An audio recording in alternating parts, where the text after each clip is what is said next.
Good afternoon. My name is Brad Armstrong with MarineMax in Lake Hopatcong, New Jersey. Today I want to show you our brand new 2025 Sea Ray SDX 250IO. The hull color on this boat is a horizon blue and the bottom is black. This boat has on the stern, it has a submersible swim platform that manually opens up when you're in the water, and you can sit, relax, and enjoy the lake or the ocean or the bay.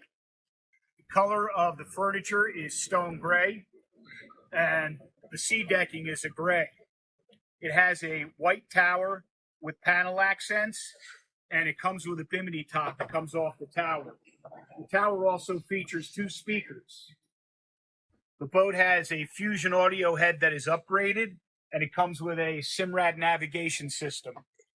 It also has a pump out head with a sink and plenty of storage throughout the boat. Come down to Lake Hopatcong, New Jersey to see this boat, or you can call me at 973-222-0979.